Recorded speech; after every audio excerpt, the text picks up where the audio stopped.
Wala dyan. Miss?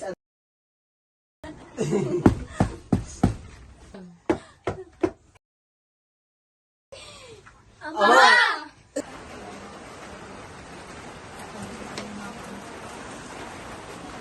Hindi. Huwag na kayo muwi.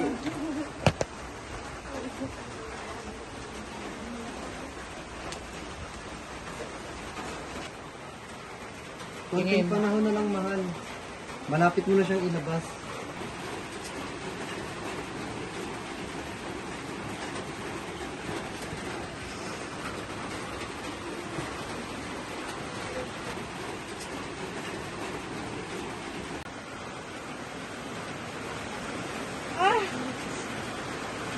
Francisco, bumangon ka!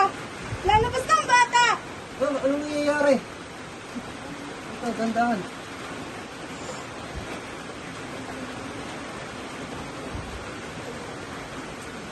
Hinga ka lang ng malalim, mahal. Mga katulang! Lumapit kayo rito. Ipamalita nyo kay Tia Opelia na malapit na mga anak ang aking asawa. Masusunod po. Kapatid sa Tornina, anong nangyayari? Mga anak na kasi si Ina, Olivia, kaya nagkakagulo ang lahat. Kapatid na tayo sa isa, anong nangyayari? May nahon ka lang, Lucia, magiging maayos din ang lahat. Magiging ayos din ang lahat.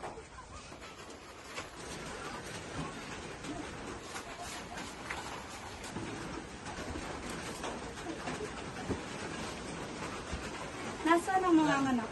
Labis po humihingi ng paumanhin doon sapagkat hindi na niya kayo nakasalubong. Sa ngayon po ay nasa loob siya ng silid kasama doon niya. Hayaan niyo po kaming samahan kayo. Sa madaling panahon.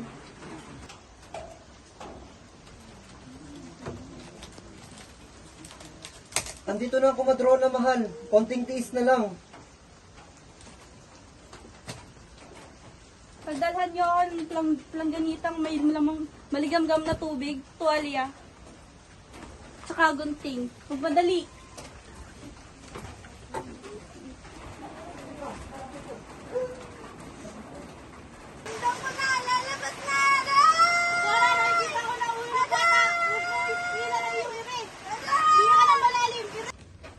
Lalaki ang anak niyo.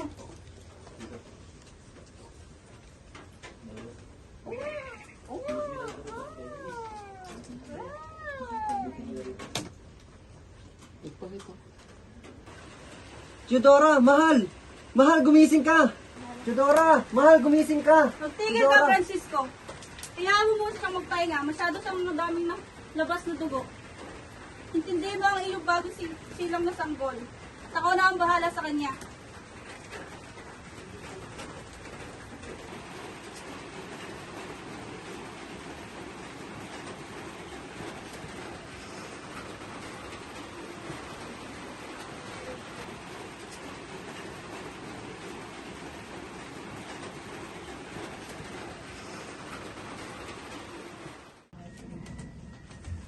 Oh, gising ka na pala.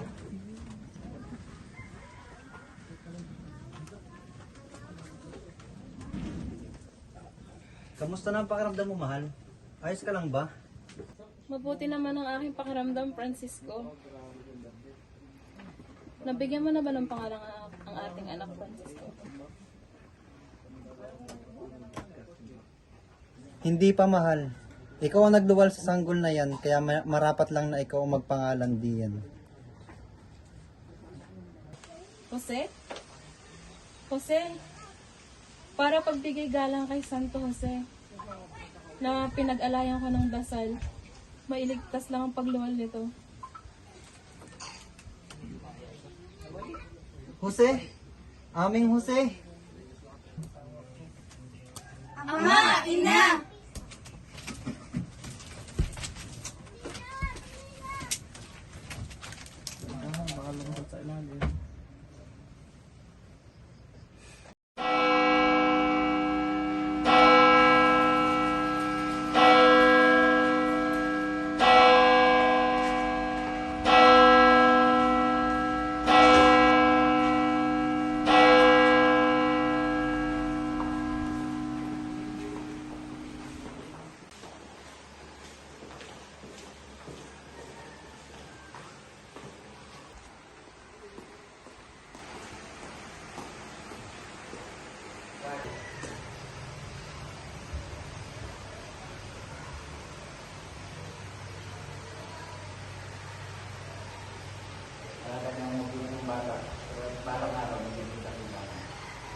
Nagkakagulo ngayon sa tahanan ng mga merkado mahigit isang taon na kasisimula ng tamaan ng ketong ng bunso nilang kapatid na si Concepcion.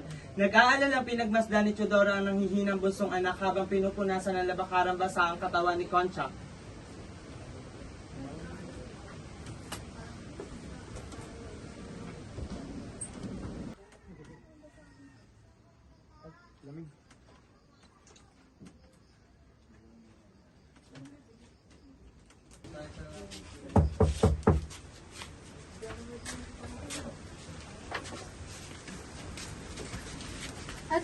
Ate Neneng, nasan si Inay? Wala siyang nasa taas. Anong nangyayari? May dala siyang labakarang basa. Si Concha, anong meron?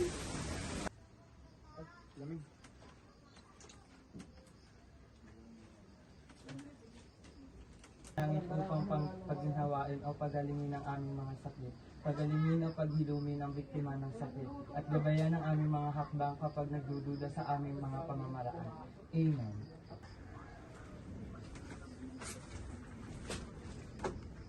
May pagbabago ba sa karamdaman ni Concha? Francisco, nariyan ka na pala. Habang tumatagal, lalong lumalala ang kanyang karamdaman. Baka bukas sa makalawa. Nagutan na siya ng hininga. Ama, Ina.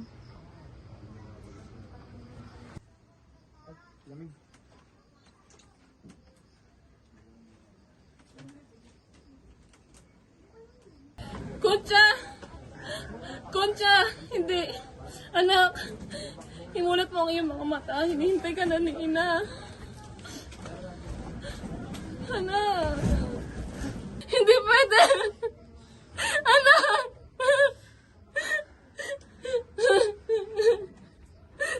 Anak, gumising! Wala na siya!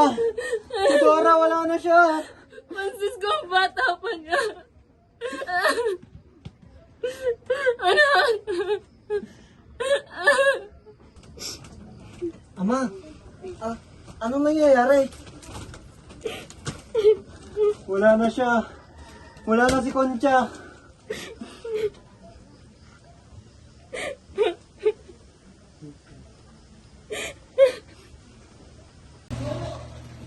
Pedro, Andres, tama yan.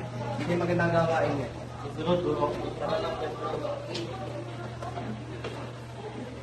Patingin ako na yung mga. Patingin ako na kamay mo.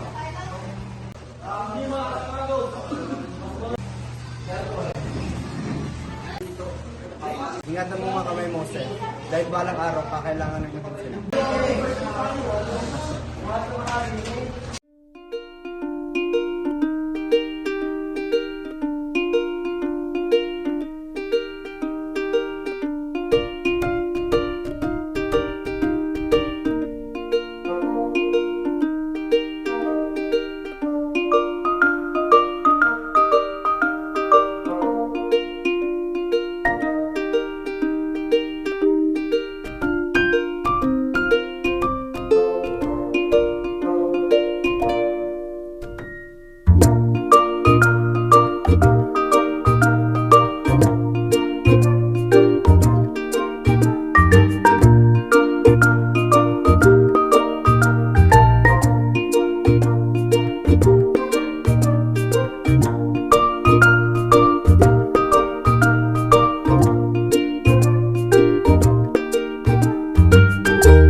Nasa sala si Teodora habang hawak ang kanyang panahit. Nalalapit na ngayon darating na pasukan, Pasiano. Samahan mo ang iyong kapatid sa Maynila. Ang susunod po, ina.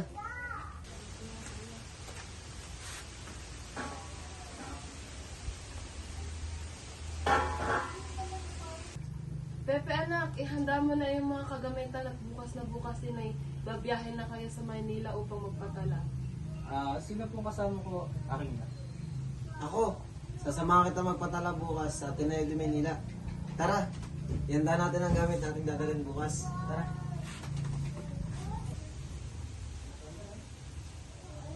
Mag-iingat kayo siya, anak. Ingatan mo ang iyong nakababatang kapatid siya, no?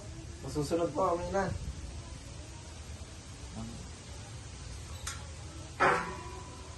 Handa, malapit na atan dumating ang aking mga apo.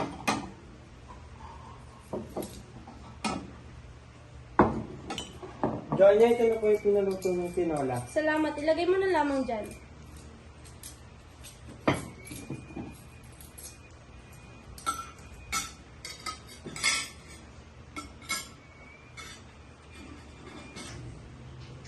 Ilang, ito na po ang mga panlatag. Saan ko po ito ilalagay? Ibigay mo sa mga kasambahay at sila na ang bahalang mag-ayos ng kwartong tutuluyan nila Pepe at Shana. Action.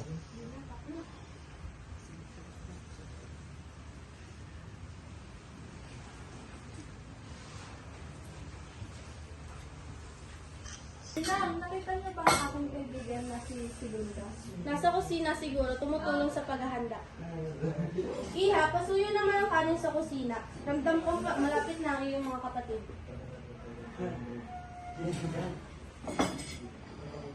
Tila kayo ay abalang-abala para sa aming pagdating. Kung estás mi hermosa abuela?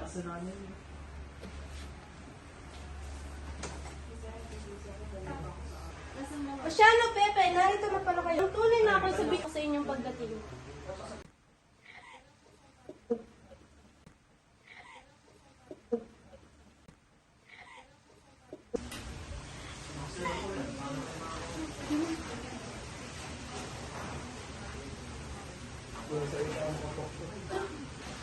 Pepe, siya no, ako'y nagagalak na muli kayong makita.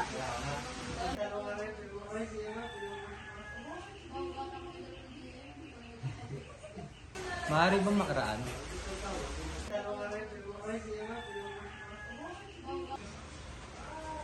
Segunda, patawad, nakaharap pa lang sa daraanan. Ayos lang. Kumusta naman ang pag-aaral mo, Pepe? Maayos naman po. Bukas ng umaga ay magpapatala siya sa Ateneo de Manila. At kung sakaling siya makapasa, doon siya maninirahan sa may utang sa kanyang ama. Ibig mong sabihin ay sa ganoong paraan na lamang siya makakapagbayad ng utang sa iyong ama? Dahil na nga po, Siya, tayo ay kumain na. Pangunahan mo ang panalangin, Olympia. Nomina Patris et Filii et Spiritus Sancti. Amen. Domine gracias tibi algo producto cotide gracias. Gracias a Dios tibi protection. Y corrando dis esquit de terre cotide. Dimine con el disco de platis na. Amen. Sa ngalan ng Ama, ng Anak, ng Espiritu Santo. Amen. Tahimik na kumakain ng mga tao sa hapag, ngunit ramdam na ramdam ni si Gunda ang mga titig ni Rizal sa kanya. Tila ba kakaiba ang pakiramdam? Pakiramdam na tila ba ay kinikilati siya ng binatang kasama niya ngayon na kumakain sa hapag. Matapos kumain, nagpaalam na magpapahinga si Pasiano na Inang, ako'y magpapahinga muna at talagang hindi kinaya ang aking katawan sa pagbiyahe. samantalang umalis si Olympia at si Gunda upang tumulong sa paglilinis. Naiwan naman si Jose at ang kanyang lola sa hapag, ngunit kalaunan ay umalis din. Pepe, kumusta naman ang iyong lagay? Ayos naman po pakiramdam ko. Medyo pagod po dahil sa haba ng biyahe. Magpahinga ka muna o di kaya ay maglubot sa pagiging. Magpapahinga muna ako. Talagang napagod ako sa paghahanda. Natin ko na po sa inyong sinilo.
Ikinuhuli namin sa salang paghihimagsik laban sa Espanyol sa bayang ito. Anong ibig sabihin nito? Isa kang pilibustero, kalaban ka ng gobyerno. Anong ibig sabihin nito? Ba't nyo ako inuuli?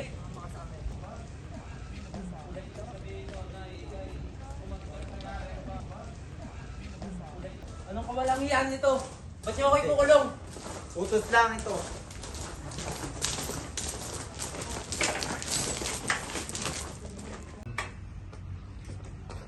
Sagutin niyo ako. Ba't niyo ako kinukulong? Tumigil ka dyan!